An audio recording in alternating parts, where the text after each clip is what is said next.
Jagatsinghpur जिलार Tirtol block अंतर्गत जगन्नाथपुर ग्राम प्रसिद्ध साईधाम मंदिर प्रांगण में आराध्य परम पूज्य सद्गुरुदेव गुरुश्रेष्ठ बाबा श्री साईनाथ महाप्रभुंकर जन्मोत्सव एवं मर्यादा पुरुषोत्तम महाप्रभु श्री रामचंद्र जन्मोत्सव पवित्र श्रीराम नवमी महासमारोह पालित हो जाइछि।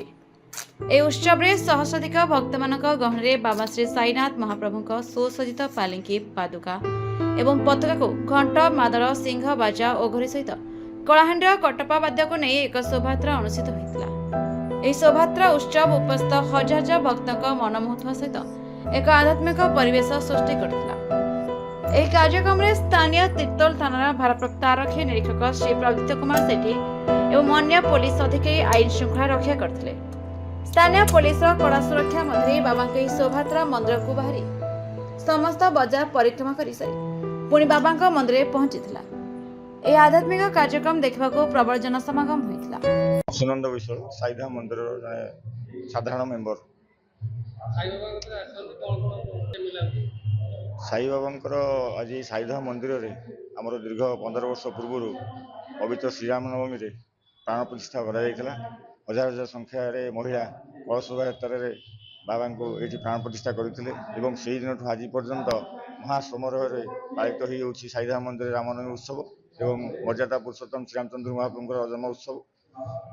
15ରୁ 25 ହଜାର ଲୋକ ଭକ୍ତଙ୍କର ଏଠି ଅନ୍ନଛତ୍ର ହୁଏ ଦିନ 12ରୁ ରାତି 12 ପର୍ଯ୍ୟନ୍ତ। ଏବଂ ଜଗତସିଂହପୁର ଜିଲ୍ଲାରେ ଯଦି ମୁଁ କହିବି ପ୍ରଥମେ ମନ୍ଦିର ଏଇଠି ବାବାଙ୍କର ସ୍ଥାପନ କରାଯାଇଥିଲା।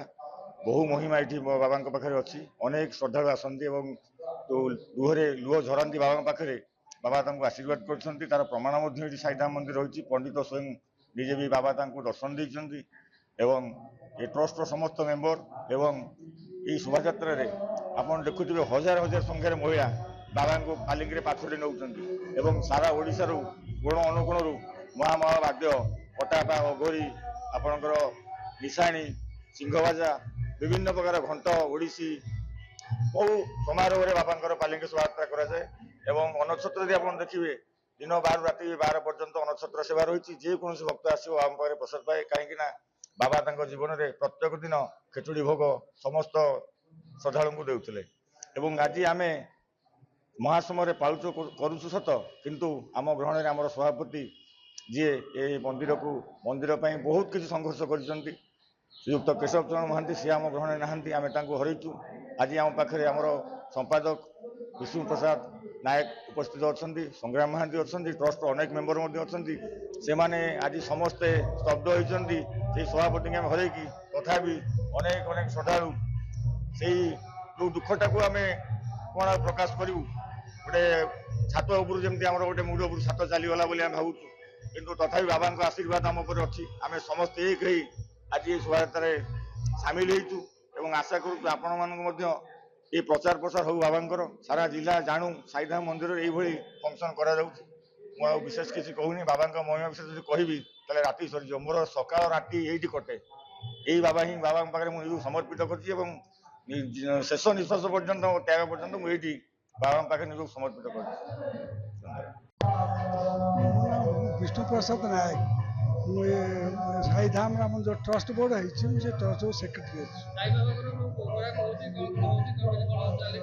हाँ जो आम ठीक आम जो प्रोग्राम चलती भल भाव चलुचे। बर्तमान तो कहले संग्राम बाबू ठीक आम भल ठीक सुचारू रूप चली 10-15 वर्ष है आम यही फंक्शन कर जोटा कि आम जहाँ अनुभव करूँ आम एरिया ये भितर आम खूब भल भाव करता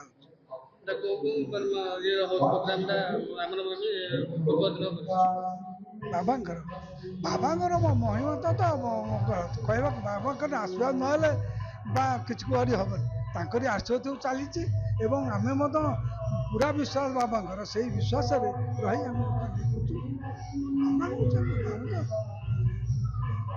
मु संग्राम महांती मो घर जगन्नाथपुर मो साईधाम मंदिर ट्रस्ट रे मु अच्छी मेंबर जने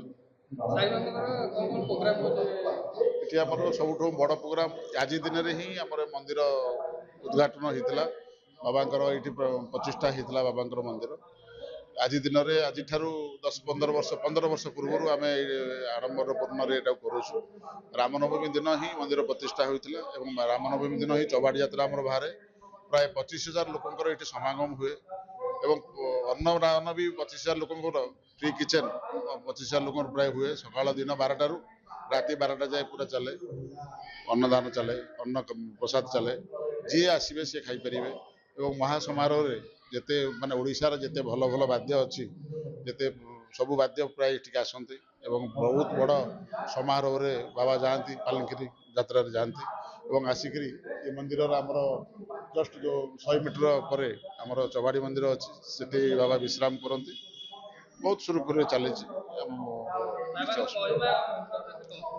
ମହିମା ବାବାଙ୍କର ତ ସମସ୍ତେ ଆପଣମାନେ ବି ଜାଣିଛନ୍ତି, ମୁଁ ବି ଜାଣିଛି।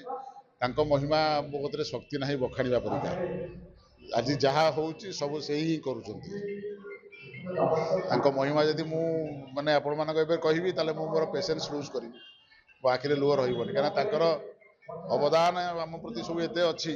ଆମେ ଭକ୍ତ ନୁହଁ ଆଜ୍ଞା, ଆମେ କୀର୍ତ୍ତଦାସ ଏଠି, ବାବାଙ୍କର କୀର୍ତ୍ତଦାସ ଆମେ। Bureau Report, Now Odisha News.